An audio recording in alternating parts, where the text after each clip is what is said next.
من هاوژین حەمەڕەشید چالاکوانی کۆمەڵگەی مەدەنی و ڕۆژنامەنووس سەبارەت بە هێرشەکانی دەوڵەتی تورکیا و دەوڵەتی ئێران کە لە دوای ساڵی 1990ەوە بەردەوامە تا ئەمڕۆ ئەبینین کە بۆتە هۆی مەترسیەکی زۆر گەورە لە سەر ئاسایشی هاوڵاتیانی هەرێمی کوردستان و ئەمنی قەومی هەرێمی کوردستان و ئەو دەستکەوتە نەتەوەی نیشتمانی کە لە هەرێمی کوردستانە بەدەست هاتووە پێم وایە تەنها بە سەرکۆنەکردن نابێ خەڵکی کوردستان و یاخۆت دەسەڵاتی هەرێم و یاخۆ تەنانەت عێراقیش کە ئەبینین هەرێمی کوردستان بەشێکە لە عێراق کە حکوومەتی ناوەندی فیدراڵ تا ئێستا هەڵوێستێکی جددی وای نەنواندووە بەرامبەر بە هێرشە بەردەوامەکانی دەوڵەتی تورک و دەوڵەتی ئێران کە دیارە یعنی تۆ ئەگەر بگەڕێیتەوە بۆ مێژووی دووری ئەم دوو دەوڵەتە چ تورک چ فارس هەر لە سەردەمی قاجاری و سەفەویەکان و عوسمانیەکانەوە ئەوان بەردەوام دژایەتی کوردیان کردووە جۆرەها شێوازیان بەکارهێناوە بۆ ڕوبەڕووبوونەوەی و سەرکەوتکردن و جینۆسایدکردنی گەلی کورد کە ئێستاش ئەو ئەزمونەی لە هەرێمی کوردستانە هەیە ئەوان بە هەموو شێوەیەک هەتا گەیشتوتە ئەوەی کە ئەحزابی کوردی بەکاربهێنن بۆ ئەوەی یعنی ئەم ئەزمونە بەردەوام نەبێت ڕوبەڕووی دۆزی گەلی کورد ببنەوە بە هەر شێوەیەک و بە هەر پاسا و بڕووبیانوەیەک بێ بەڕاستی ئەوە پێم وایە نەیاساییە بە پێی قانونی نێودەوڵەتی کە ئەمە پێشێلکردنی سەروەری خاکی هەرێمی کوردستانە کە بەشێکە لە عێراق کە سەروەری خاکی عێراقیشە کە مخابن سیر ئەەکەیت دەوڵەتانی ئیقلیمی بە ئارەزووی خۆیان ئێرەیان کردوێتەوە گۆڕەپانی یەکلاکردنەوەی مەرامە سیاسی و ئامانجە ئابووری و بازرگانیەکانی خۆیان و لە پێش هەموو شتێکیشەوە گەلی کوردستانیان کردوێتە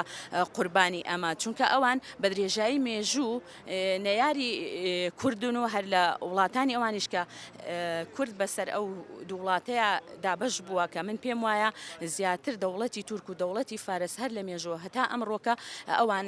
بە هەموو شێوەیەک و بە هەموو ڕێگایەکیان تاقی کردوێتەوە بۆ سەرکوتکردن و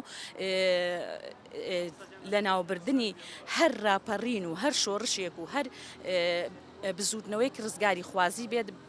بۆیە لەمڕۆدا کە ئەبینین بە درێژایی چەندین کیلۆمەتر ڕژێمی تورکیا هاتۆتە ناوە دەوڵەتی فارس بە هەمان شێوە دەوڵەتی ئیسلامی ئێران بە هەمان شێوە بنەو بارەگای هاتۆتە ناو هەرێمی کوردستان و ڕۆژانە لە قوڵای هەرێمی کوردستان هەر لە ناو هەرێمی کوردستانە جاسەوس و ئەتڵاعات و میتی تورکی دەوری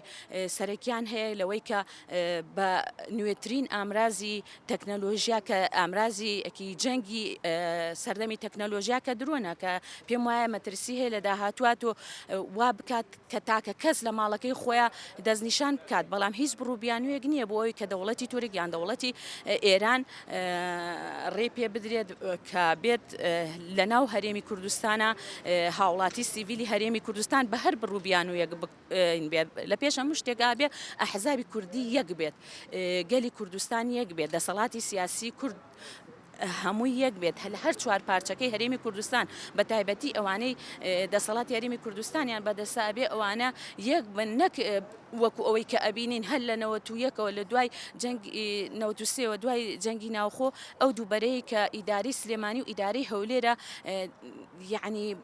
لا بەلا ئەوانیش دەوریان هەیە لەوەی کە ڕێیان ناوە بە دەوڵەتانی نەیار و دوژمنکاری وەکو ئێران و وەکو تورکیا هێرش بکەنە سەر هەرێمی کوردستان بەو شێوەیە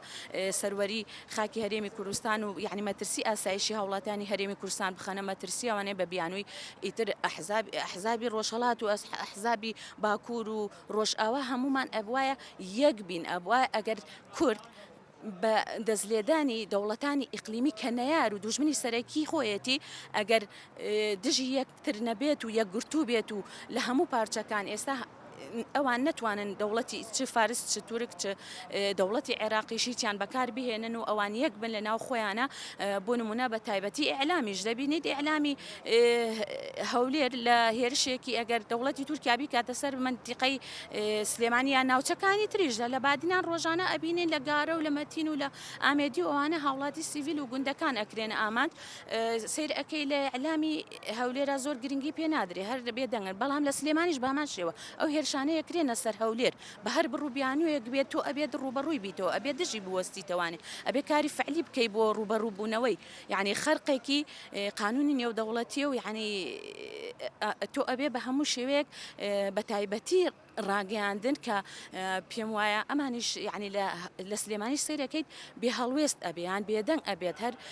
وەکو ئەوەی لێ هاتووە تۆ بڕۆ لە سۆڤێت زۆر ئازادی چی بە ئەمریکا بڵێ وای لێ هاتووە لە هەولێر چی بە یەکێتی و سەرانی یەکێتی و هێن بڵێیت ئازادی لە سلێمانیش چی بە پارتی و سەرانی پارتی و بنەماڵی بەرزانی ئەوانە بیت ئازادی ئەمە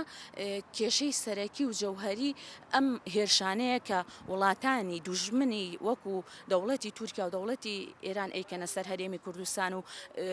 ڕۆژ بە ڕۆژی زیاتر یعنی دەبنە هۆی مەترسی و یعنی لەسەر ئەو ئەزمونەی کە هەیە کە پێم وایە گەیشتووە بەوەی کە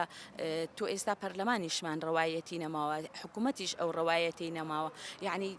دەبینین لە بەردەم مەترسیەکی زۆر گەورەیە